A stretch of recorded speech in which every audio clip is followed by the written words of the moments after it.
বিসমিল্লাহির রহমানির রহিম।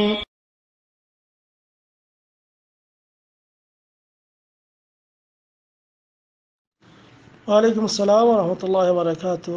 সৌদি আরব খামিস মশাহিদ থেকে শাহজাহান ভাই জানতে চেয়েছেন যে রাসূল সাল্লাল্লাহু আলাইহি ওয়াসাল্লামের নাম শুনে বৃদ্ধা আঙ্গুলে চুমু দিয়ে চোখে লাগানো আমলটা কতটুকু সঠিক? আলহামদুলিল্লাহ ওয়াসসালাতু ওয়াসসালামু আলা রাসূলিল্লাহ। সম্মানিত ভাই, রাসূলুল্লাহ সাল্লাল্লাহু আলাইহি ওয়াসাল্লামের নাম শুনে বৃদ্ধা আঙ্গুলে ফু দিয়ে চোখে লাগানো এটা সম্পূর্ণ বিদআত। এটা ইসলামের দৃষ্টিতে বিদআত। কারণ কেন? যে রাসূলুল্লাহ সাল্লাল্লাহু আলাইহি ওয়াসাল্লামের সাহাবায়ে কেরাম এই কাজ করেননি যে আল্লাহ নবীর নাম শুনে তাই আঙ্গুলের মধ্যে থুথু দিয়ে বা ফু দিয়ে ওটা চোখে মুখে লাগানো, এইগুলি সম্পূর্ণ বিদআত। আর হাদিসে এসেছে মান আমিলা আমালান লাইসা আলাইহি আমরুনা ফাহুয়া রাদ। সহিহ মুসলিমের 1718 নম্বর হাদিসে, যে ব্যক্তি এমন কোনো আমল করলো যেটা তার অন্তর্ভুক্ত নয়, ইসলামের দৃষ্টিতে অন্তর্ভুক্ত নয়, সেটা হওয়া পরিত্যাগযোগ্য, বাতিল। এমনকি নবী করিম সাল্লাল্লাহু আলাইহি ওয়াসাল্লাম আর একটা হাদিসে বলেছেন, আবু দাউদের 4607 নম্বর হাদিসে, ইয়াকুম ওয়া মুহদাসাতিল উমুর, সাবধান তোমরা এই যাবতীয় প্রকার নব আবিষ্কৃত কাজ থেকে দূরে থাকো। ফাইন্না কুল্লা মুহদাসাতিন বিদআহ, কারণ প্রত্যেকটি নব আবিষ্কৃত কাজই হলো বিদআত। ওয়া কুল্লু বিদআতিন দালালাহ, আর এই বিদআতগুলি হলো পথভ্রষ্টতা।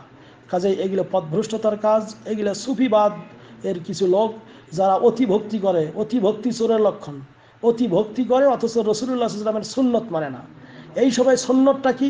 এই সময় সুন্নত হলো রাসূলুল্লাহ সাল্লাল্লাহু আলাইহি ওয়াসাল্লামের যখনই নাম শুনবেন তখন বলবেন সাল্লাল্লাহু আলাইহি ওয়াসাল্লাম, এই কথা বলে না। কিন্তু এই নাকে মুখে একে খুব করে থুথু লাগিয়ে একে অনেক কিছু ভক্তি করলো, এগুলো সম্পূর্ণ বিদআত এবং বাতিল, ভণ্ড লোকদের কাজ, তাছাড়া আর কিছু না। হয়তোবা তারা জানে না, অথবা বিদআতপন্থী, অথবা কবর পূজারী, অথবা মাজার পূজারী, তাছাড়া আর কিছুই নয়। এবং ইসলাম আপনার আমার জন্য পরিপূর্ণ। আল্লাহ বলছেন, আল-ইয়াওমা আকমালতু লাকুম দীনাকুম ওয়া আতমামতু আলাইকুম নি'মাতি ওয়া রাদিতু লাকুমুল ইসলাম দীনা। আজকে আমি তোমাদের জন্য দিন ইসলামকে পরিপূর্ণ করে দিলাম, যেটা বিদায় হজের মাঠে আয়াত নাজিল হয়েছিল। ওয়া আতমামতু আলাইকুম নি'মাতি, আমার নিয়ামত সম্পূর্ণ করলাম। ওয়া রাদিতু লাকুমুল ইসলাম দীনা, দিন ইসলামকে তোমাদের জন্য মনোনীত করলাম।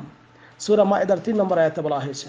কাজেই রাসূলুল্লাহ সাল্লাল্লাহু আলাইহি ওয়াসাল্লামের নাম শুনলে বলতে হবে কি? সাল্লাল্লাহু আলাইহি ওয়াসাল্লাম। কারণ এক হাদিসে এসেছে যে রাগামা আনফু রাজুলান যুকিরতু ইলা ইনদা ফালাম ইউসাল্লি আলাইহি, ওই ব্যক্তি ধুলায় ধূসরিত হোক, অর্থাৎ সেই ব্যক্তি ধ্বংস হোক যার কাছে আমার নামের উচ্চারণ হলো, আমার উপর দরুদ পড়লো না, যেটা তিরমিজিতে বর্ণিত রয়েছে।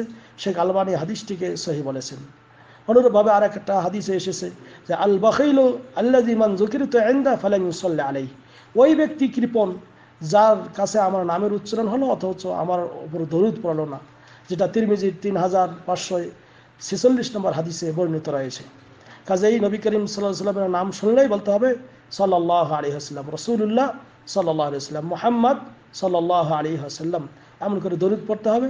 আর সহিহ মুসলিম আর একটা হাদিসে এসেছে, মান সাল্লা আলাইহি সালাতান সাল্লাল্লাহু আলাইহি বিহা আশরা, যে ব্যক্তি আমার উপরে একবার দরুদ পড়বে আল্লাহ রাব্বুল আলামিন তার উপর 10 বার রহমত নাজিল করবেন। কাজেই নবীর নাম শুনলে দরুদ পড়া দরকার। এরকম করে নাকে মুখে চোখে লাগানো জায়েজ না, এটা বিদআত। আশা করি ক্লিয়ার হয়েছে। হাযা আল্লাহু আ'লাম বিসওয়াব ওয়া সাল্লাল্লাহু আলা নবিয়িনা মুহাম্মদ। আসসালামু আলাইকুম ওয়া রাহমাতুল্লাহ।